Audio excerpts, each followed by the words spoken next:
It's Christmas Day at 4 o'clock in the afternoon. You've opened your presents, you've had your amazing lunch, and you've collapsed onto the sofa for a nap.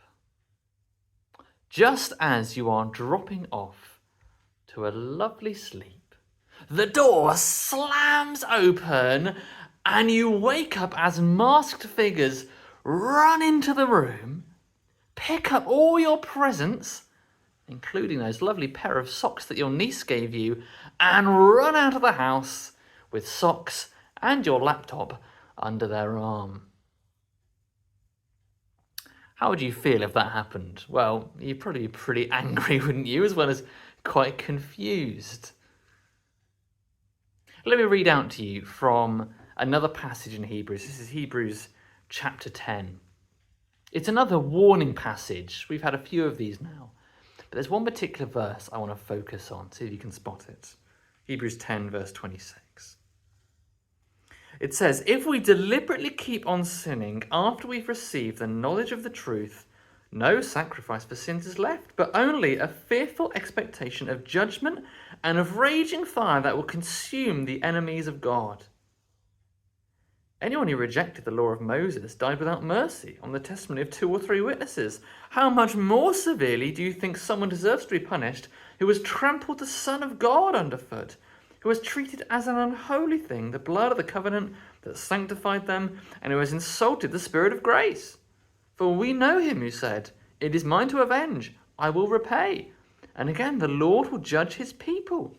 It is a dreadful thing to fall into the hands of the living God." Remember those earlier days after you've received the light, when you endured in a great conflict full of suffering. Sometimes you were publicly exposed to insult and persecution. At other times you stood side by side with those who were so treated.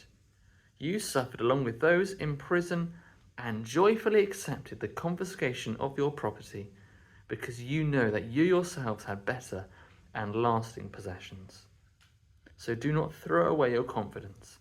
It will be richly rewarded. You need to persevere so that when you have done the will of God, you will receive what he has promised. For in just a little while, he who is coming will come and will not delay. But my righteous one will live by faith, and I take no pleasure in the one who shrinks back. But we do not belong to those who shrink back and are destroyed, but to those who have faith and are saved. This church that it's being written to, they'd gone through some serious persecution, hadn't they? Their stuff had been taken away. Yet when it was, they didn't complain about it. Actually, they accepted it with joy. How on earth did they do that? How can you be happy when your stuff is taken away? Well, it's because they knew this one fact. They knew that everything on earth is fading. Our stuff, the stuff in our Christmas stockings and wrapped up under the tree, it's all temporary, isn't it? It won't last. Sometimes we know that all too well. I mean, how many presents do you have from last year that you still have and use regularly? 1? None? It's all fading. Besides, these Christians, they had something so much better. They had a lasting possession. Something that's never going to fade. They had the blessings of treasures in heaven. In other words, they had a future with Jesus to look forward to. They had a future blessing of seeing Jesus face to face and beholding him and worshipping him forever. In fact, they knew that when they do that, they'll be in a perfect world, a perfect future, a future rest that Jesus is preparing.